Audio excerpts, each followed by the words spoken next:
Hey everyone, welcome back. So before I start this set, I wanted to show you why I prefer to wear press-on nails. Now, I didn't say I don't like acrylics, gels, and other products because I very much do. And I'm not here to bash any systems or techniques. This is personal, not business. With that said, my nails are not strong enough. My nails become easily damaged. Because they're so thin, my nails are almost transparent. Even after trying many products, this is the natural state they always return to, including strengtheners, hardeners, acrylic overlay, and even gels. Even light-handed filing causes rings of fire. You see the indentations caused from the drill?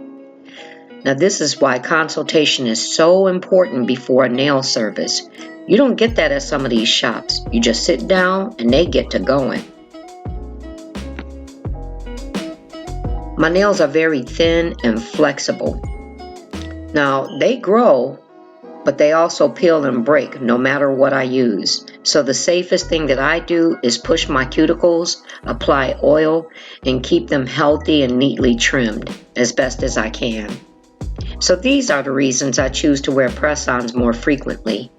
Not to mention, they're easy to make and can be changed out whenever I like, so I can slay. But even though I said all that, today I'm going to be doing an acrylic set on one hand.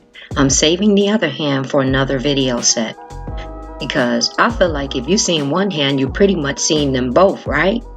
Now I know somebody going to be like, do the non-dominant, and I'm like, no dominant yet. I'm still getting used to staying in frame.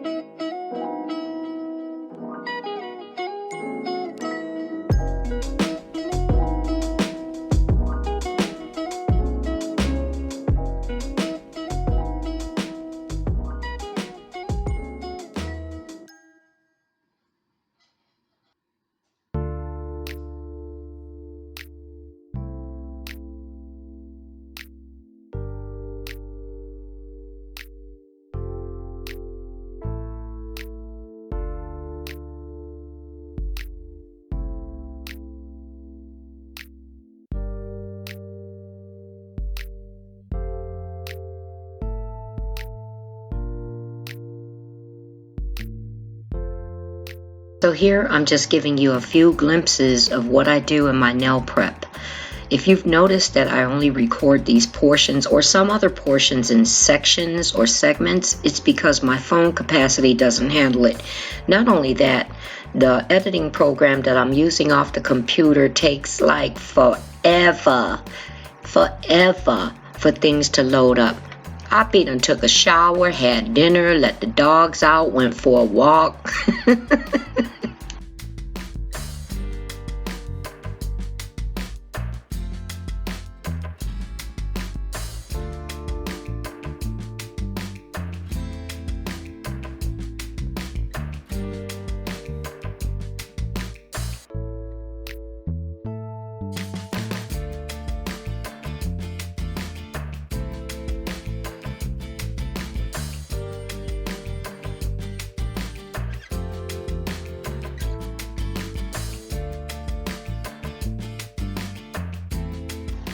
Now, where did this frame come from?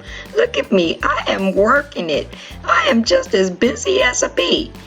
This is why we say it's so hard to stay in frame when we're doing certain things. And actually, to tell you the truth, I don't even know where this clip belongs. I left this in for you.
So this acrylic powder I've had since last year, and I've really been wanting to use it. The only problem with it was they came in a pack of 12 of those little jars. You know those containers that the glitter comes in? So there was so little acrylic. I knew I wouldn't get a good set out of one color, so I decided to stretch it by mixing white with some clear. So there may be portions of the acrylic that turn out looking a little transparent, but it still looks kind of cute because it gives it a small, very, very vague, swirl effect. Here I chose not to use that white color after all, and I did a little ombreing with the pink and orange colors.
I really, really love how this set turned out. I love the colors. To tell you the truth, I didn't know what to expect when I did this mix. I really didn't have a choice but to do it. But that pink and that orange together, mm, mm, okay? The finishing touch with some cuticle oil, and you ain't gonna be telling me nothing, okay? Oh, and by the way, did I happen to mention that this was glow acrylic? Yes, hunty. I've been wanting to do a glow set for a while now. So stay tuned. Keep watching for the reveal.